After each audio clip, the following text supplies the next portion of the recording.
Assalamu alaikum viewers, welcome to Scholar Institute. I am glad that you tune in with me. So viewers, आज हम अपना lecture देने जा रहे हैं लामा इकबाल ओपन यूनिवर्सिटी की कंपल्सरी इंग्लिश 1 जिसका कोड है 1423। इसका हम यूनिट 4 करें जो कि बेस करता है एक्सप्रेसिंग पॉसिबिलिटी एंड इम्पॉसिबिलिटीज पे, और इसका हम सेक्शन सी करेंगे। डी बेसिकली बेस करता है राइटिंग पे, और आज हम सीखेंगे लेटर गिविंग एडवाइस। वो लेटर जिसमें आपसे को से एडवाइस मांगी जाती है, तो वो एडवाइस लेटर आप कैसे लिख सकते हैं। सो इससे पिछले लेक्चर में हमने सीखा था स्किमिंग एंड स्कैनिंग, और वही मेथड अब हम through out the lectures use करेंगे। हम मेन पॉइंट्स को देखेंगे ताकि मेन आइडिया आप तक डिलीवर हो सके और आप कम टाइम में बेहतर स्टडी कर सकें।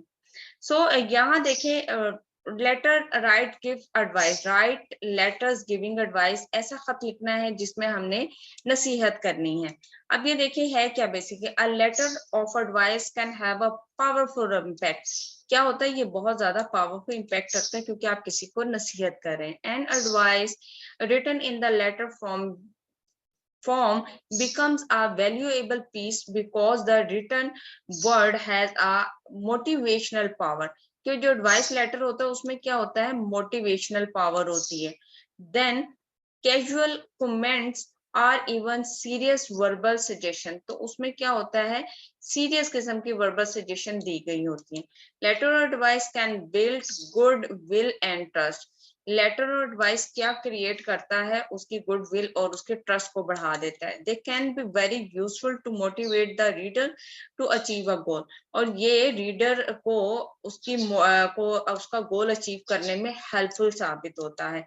Give up the harmful habit, बुरी आदतें छोड़ने में मदद कर सकता है। ट्राई समथिंग न्यू, कोई नई चीज करने के लिए भी उसे मोटिवेट कर सकता है। Strive for even greater accomplishment, बेहतर अंदाज में उसे किसी चीजों को कंप्लीट करने में हेल्प कर सकता है। आज सक्सेस और कामयाब में, एंड सो फोर्थ, और इस तरह की बहुत सारी चीजें। सो हमने बेसिकली हमें क्या पता चला, जो लेटर होता है, लेटर ऑफ एडवाइस, वो बहुत ज्यादा इंपॉर्टेंट होता है। ठीक है जी, आगे वो कह रहे हैं कि जब आप लेटर लिख रहे हैं तो आपको प्रोफेशनल वर्ड्स यूज करने चाहिए, फ्रेजेस प्रोफेशनल और सेंटेंसेस। ठीक है, वर्डिंग इज एवरीथिंग, वर्डिंग बहुत ज्यादा काउंट करती है इस लेटर में। Tactful, warm and genuinely written letters जो होते हैं वो ज्यादा हेल्प करते हैं रिलेशनशिप बेहतर, स्ट्रॉन्ग रिलेशनशिप को क्रिएट करने में। टिप्स दी गई हैं यहाँ आपको, tips for writing advice letter. First क्या है जी, respond quickly to the request for advice. अगर आपको कोई कहे कि मुझे किसी चीज के बारे में मशवरा दें, तो आपने कोशिश करनी जल्द से जल्द उसका जवाब दे दें। ठीक है, टाइम पर जवाब देने का मकसद क्या होगा कि उसको उसकी जो जरूरत होगी उस टाइम आपकी एडवाइस उस तक पहुंच जाएगी। पॉइंट नंबर 2 में वो कह रहे हैं, in all cases the tone of this letter should be helpful and congenial.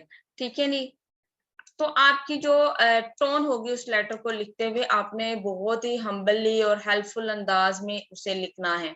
ठीक है जी, नेक्स्ट पॉइंट है, be careful of appearing judgmental. आपने जजमेंटल नहीं होना कि ऐसे हो जाएगा तो वैसे, जजमेंटल नहीं, बल्कि आपने क्या है, एक अच्छे इम्प्लाइड क्रिटिसिज्म करना है, मन का बेहतर, जैसे कहते हैं ना, तनकीद, तामीरी तनकीद करना है। ठीक है, डायरेक्ट और एम्प्लॉयड क्रिटिसिज्म आपने नहीं करना है, बल्कि इनडायरेक्टली करना है। अवॉइड करना है कमेंट्स और एक्सप्रेशन ऑफ पर्सनल ओपिनियन, अपनी जाती ओपिनियन नहीं देनी बल्कि जनरली आपने उसे ओपिनियन देनी। नेक्स्ट पॉइंट है, if you can't give advice express your regret. अगर आपको लगता है कि आप का वो जिस मसले पे वो आपसे मशवरा लेना चाह रहे हैं वो आप उसकी कमांड नहीं रखते, तो आपने क्या करना है, सिंपली उनसे रिफ्यूज कर लेना है। ठीक है, अवॉइड स्ट्रॉन्ग लैंग्वेज, बहुत ज्यादा स्ट्रॉन्ग हार्श लैंग्वेज आपने यूज नहीं करनी है। नेक्स्ट वो कह रहे हैं कि जी keep your advice simple and to the point. आपकी एडवाइस बिल्कुल सिंपल और टू द पॉइंट होनी चाहिए, बातों को बहुत ज्यादा घुमा फिरा के नहीं करना। सॉरी। नेक्स्ट पॉइंट है, मेंटेन टू टोन को appreciation without any hint or feeling of superiority। अच्छा, आपको उसे ऐसा नहीं शो करना, कोई superiority का आंसर नहीं देना, बल्कि आपने अपने टोन को बहुत ही अप्रोप्रिएट रखना है, मुनासिब रखना है।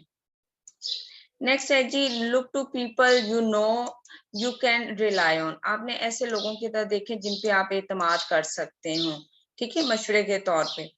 When someone respond to your request for advice, जब वो रिप्लाई करता है आपकी एडवाइस पर, देता है आपको, it is always a good idea to write a thank you letter or letter of appreciation। तो जो रिसीव करता है थैंक्स लेटर, उसे चाहिए कि वो फौरन से थैंक यू का लेटर लिखे या लेटर ऑफ एप्रिशिएशन लिखे। Read this letter of advice, नीचे लेटर ऑफ एडवाइस दिया हुआ, इसको पढ़ना है। BA functional English student have received this letter from their tutor की तरफ से आया है, who advised them about how to study and successful in this course, कि वो कैसे इस कोर्स में सक्सेसफुल हो सकते हैं। ठीक है जी, यहाँ एक लेटर है जो किधर से आया है, ट्यूटर की तरफ से आया है। अल्लामा इकबाल ओपन यूनिवर्सिटी है, डिपार्टमेंट दिया हुआ है नीचे, English language and applied linguistics. Dear student, hello and welcome to the spring semester of functional English. Functional English का ये स्प्रिंग सेमेस्टर है, ठीक है। As your tutor I believe that I have a wealth of information to share with you. मेरे पे एक अच्छी खासी इंफॉर्मेशन है जो आपके साथ शेयर करनी है।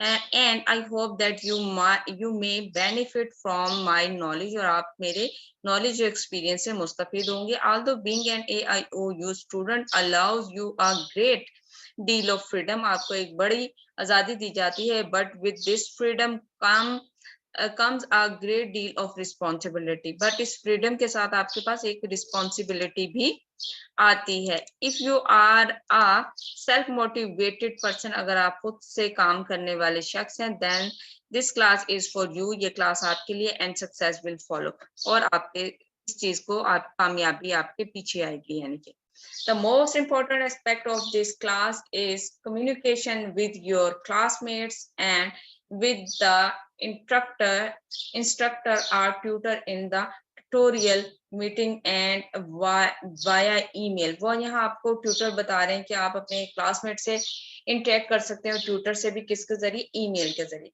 अब देखिए, एक आपको AIOU का जो भी है ओपन यूनिवर्सिटी का जो क्राइटेरिया वो आपको पता है, यहाँ ट्यूटर आपको गाइड कर रहा है जी, आप इस तरह इन तमाम चीजों को लेकर चल सकते हैं।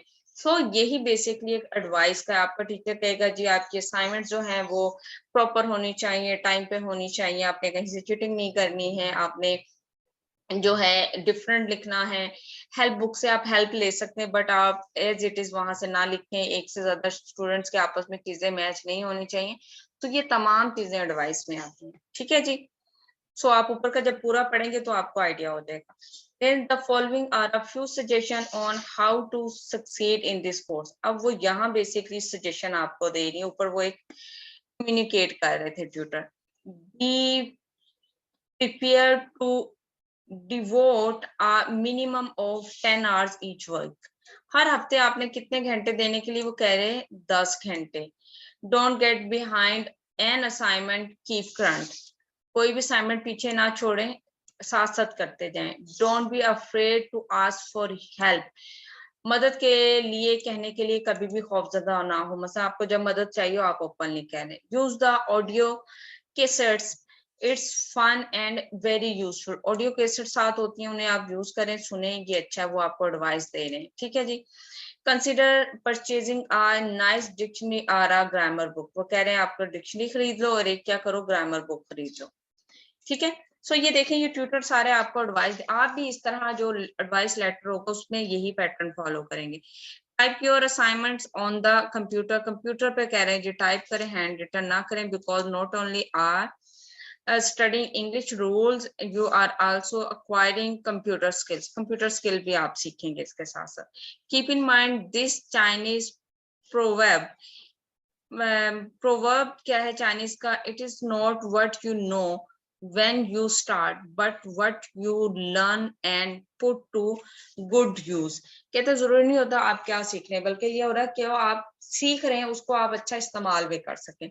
गुड लक उमर फारूक, ठीक है जी। ये आपको एक लेटर का पैटर्न दे दिया गया है, तो इस तरह आप ऊपर थोड़ी सी तमीज लिखें, आप जिस भी बारे में एडवाइस करना चाह रहे हैं, और फिर उसके बाद आपने क्या करना है, 1-2 इस तरह पॉइंट्स में आप उनको सजेशन अपनी लिखकर भेज सकते हैं।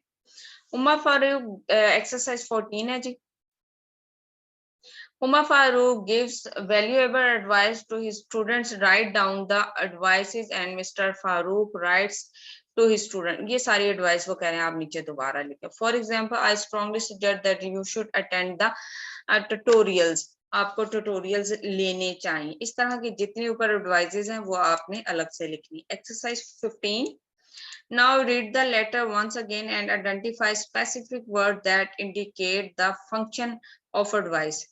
फंक्शन और एडवाइस के जितने भी हैं उनको निकालें, जैसे स्ट्रॉन्गली सजेस्ट है, आई रिकमेंड यू है, ठीक है। इसी तरह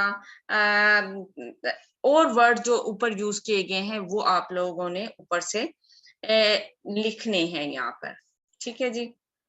बेसिकली ये एक्सरसाइज आपको बुक पेपर में नहीं आएंगे, आपको बेसिकली लेटर लिखना आएगा। तो आपकी ये एक्सरसाइज देने का यहाँ बुक में मकसद होता है आपकी प्रैक्टिस हो जाए। ये आपने प्रैक्टिस के तौर पे करना है, लेकिन लेटर ऑफ एडवाइस एक आपने तैयार करके रखना है। मेन उसके वर्ड्स, कौन से वर्ड्स यूज होने हैं, कैसे करने हैं, तो वो आपको हेल्प करेगा एग्जामिनेशन में। किसी भी तरह का हो सकता है, जैसे पिछली दफा एक आया था लेटर कि आपका कोई कजन है वो अल्लामा इकबाल ओपन यूनिवर्सिटी में एडमिशन लेना चाहता है, तो आप उसे सजेस्ट करें, एडवाइस करें कि वो कौन से कोर्सेज ले और कैसे ओपन यूनिवर्सिटी हेल्पफुल है या नहीं है, ठीक है जी। पैराग्राफ यहाँ दिया हुआ है, कह रहे हैं जी हिडन एडवाइस है इन द सेंटेंसेस में जो जो दी गई है उनको आपने निकालना है, इस तरह लिखनी है यहाँ पे, ठीक है जी। एडवाइस कॉलम है, ये मैं यहाँ पे इसलिए नहीं आपको कर रही, ये देखें जी, यहाँ से आप आ जाए। अब डियर नॉय ऑन, ठीक है जी। अब ये इनफॉर्मल वे है, वो क्या था ऊपर, फॉर्मली जो है ट्यूटर अपने स्टूडेंट से बात करें। यहाँ वाला ये पढ़ लेते हैं, वो कहते हैं my doctor says I am suffering from arthritis in my hands. वो जो जोड़ों का दर्द होता है ना, जिसे हम गेठिया कहते हैं उर्दू में, वो होता है ये arthritis. It is painful to work at home, ये घर पे काम करना जरा मेरे लिए तकलीफ दे, और एट ऑफिस, और ऑफिस में type and I can do as much gardening as I could like to do. मेरे से काम करना मुश्किल हो रहा है मेरी बीमारी की वजह से, बट मैं कर रही हूँ जितना मैं कर सकती हूँ। The doctor has prescribed me pills but I don't like to fill my body with drugs। मेरे डॉक्टर ने मुझे गोलियां दी है बट मुझे अच्छा नहीं लग रहा मैं अपनी बॉडी को क्या है ड्रग से भर लूं, यानी कि अद्वियात से भर लूं। I do take good liver oil, मैं बहुत अच्छा कोड लिवर ऑयल ले रही हूँ, as I have heard that is good for joint pain, ये जोड़ों के दर्दों के लिए बेहतर है। Can you recommend something that I aren't drugs please, आप मुझे कुछ ऐसे मशवरे दे सकते हैं जो कि टैबलेट्स या दवाइयों पर मुनहसर ना हो। सिंसियरली, ठीक है जी, ये इन्होंने यहाँ पर दिया है। अब जो नीचे आएगा वो उनका आंसर है, ठीक है। I know exactly why you feel and I am going to suggest that, ये देखे सबसे पहले सजेस्ट का वर्ड आ गया। अब उसको जो लेटर आ रहा है एडवाइस का, उसमें सजेस्ट किया जा रहा है you look to some kind alternative therapy, आप कुछ डिफरेंट टाइप की दूसरी थेरेपी यूज करें, in particular to use the magnets, ठीक है जी। आप ये देखिए यहाँ पर इस लेटर में वो एडवाइस देंगे, जिससे में क्या होगा, वो कह रहे हैं कि आप ऐसी चीजें यूज करें जो कि आपसे पेन को रिलीफ दें। It's believe that the application of a strong magnetic force, अब ये मैग्नेटिक फोर्स की बात कर रहा है, जो कि एडवाइस दे रहा है कि आपने क्या करना है, आप मेडिसिन को छोड़ के मैग्नेटिक फोर्स जो होती है वो उससे अपना ट्रीटमेंट करवाएं, उससे क्या होगा, आपकी पेन में रिलीफ होगा। तो इस तरह आप कोई भी एडवाइस दे सकते हैं। यहाँ डिफरेंट आगे एक्सरसाइज 17 में दिया गया है, problems me in school, school में कोई में प्रॉब्लम है, होमवर्क में प्रॉब्लम विद फ्रेंड्स है, gossips and rumours, problems at home है, स्कोल्डिंग। तो इस तरह के डिफरेंट प्रॉब्लम्स पे आप किसी ना किसी से उससे मशवरा ले सकते हैं। तो आपने एडवाइस लेटर लिखना है तो वो कैसे लिखना है वो आपको आना चाहिए। ये यहाँ डिफरेंट उन्होंने स्पेसिमेंस दिए हुए, आप इन्हें पढ़ें, इनमें से ग्रैब करके एक अच्छा सा letter of apology, sorry apology कह रही हूँ, लेटर ऑफ एडवाइस आप निकाल लें, ताकि आपके लिए हेल्पफुल हो सके और आप अपना जो है ना एक 10 मार्क्स का क्वेश्चन अपने पेपर में हल कर सकें। होपफुली ये वीडियो आपके लिए हेल्पफुल रही होगी। मुझको दीजिए इजाजत। Thank you so much for being with me. Allah Hafiz.